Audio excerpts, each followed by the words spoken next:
비하인드 플러스 박민규 기자가 나와 있습니다. 첫 번째 키워드 볼까요? 네, 애도를 표한다면서. 예, 누구 얘기입니까? 네, 지난주 숨진 채 발견된 위안부 피해자 쉼터 손모 소장에 대한 얘기입니다.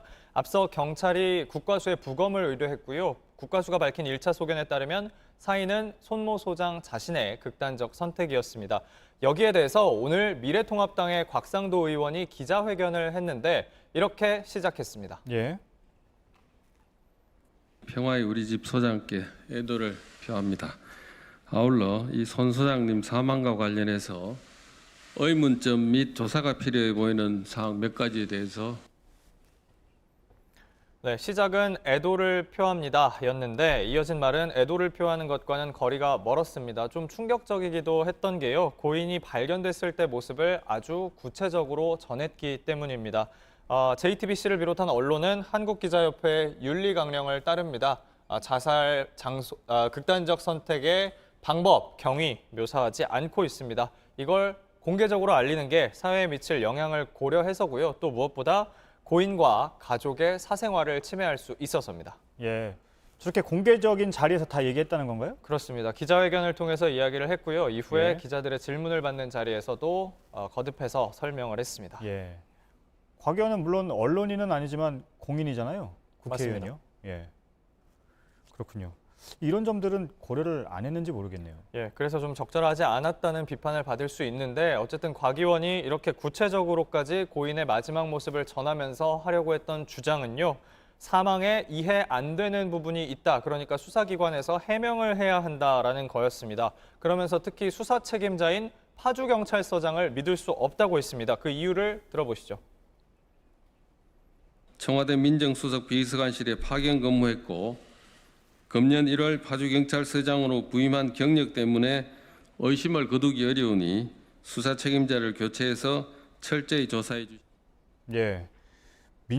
민정수석실에 파견 근무를 했으니까 믿을 수 없다. 좀 근거가 될지는 모르겠네요. 그런데 곽 의원도 민정수석 출신이잖아요. 그렇습니다. 7년 전 민정수석이었습니다. 박근혜 정부 초대 민정수석이었는데 이 재직 시절에 국정원 여론조작 사건 수사하던 검찰을 뒤에서 압박했다 이런 의심을 받았고 예. 지난해 검찰이 김학의 전 차관 사건 재조사할 때는 증거 없음 무혐의 처분을 받기는 했지만 역시 민정수석 시절 수사 외압을 행사했다는 의혹 때문에 피의자로 입건이 된 적도 있습니다. 아무튼 이런 의혹이 일 때마다 곽 의원은 자신은 민정수석이긴 했지만 무관한 일이다 이렇게 부인을 해왔는데 이번에는 민정수석실 파견 근무 경력만 가지고 수사 책임자에 대해서 의심을 거두기 어렵다 이렇게 주장한 겁니다. 네. 혹시 유족이나 정 의원 측의 반응이 있었습니까? 예, 좀 접촉을 해보려고 했는데 일단 유가족 쪽에선 이런 주장에 대해서 법적 대응도 준비하고 있다는 걸로 알려져 있습니다. 그러나 나서고 싶지는 않다는 입장이라고 전해 들을 수가 있었습니다. 예. 다음 키워드 보죠. 예, 꽃밭, 빈 꽃밭 대 빈 X밭. 예. 저 X는 뭡니까? 네, 한 글자 단어인데요. 예. 배설물을 가리키는 이 쌍디귿이 들어가는 디귿이 두 번 들어가면 쌍디귿인데 아무튼 그런 단어입니다. 저도 압니다. 예. 알겠습니다. 누구 얘기입니까, 이 부분은?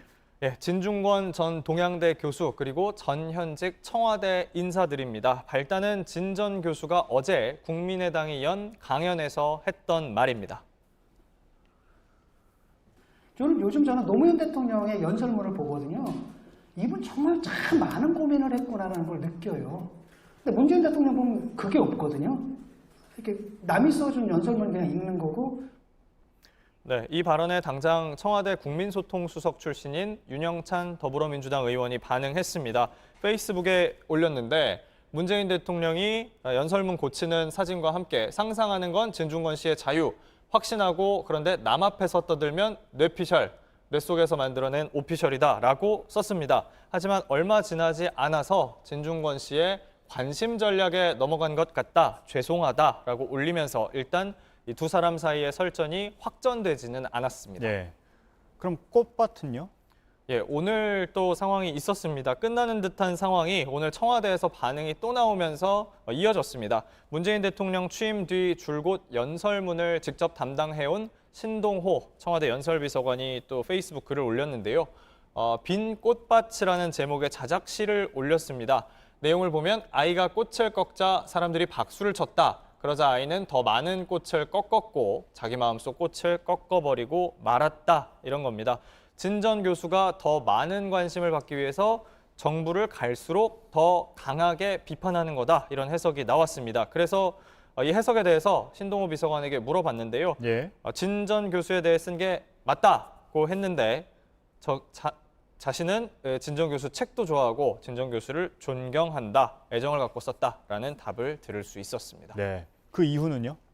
네, 그 이후에 진 전 교수는 또 답시를 썼습니다.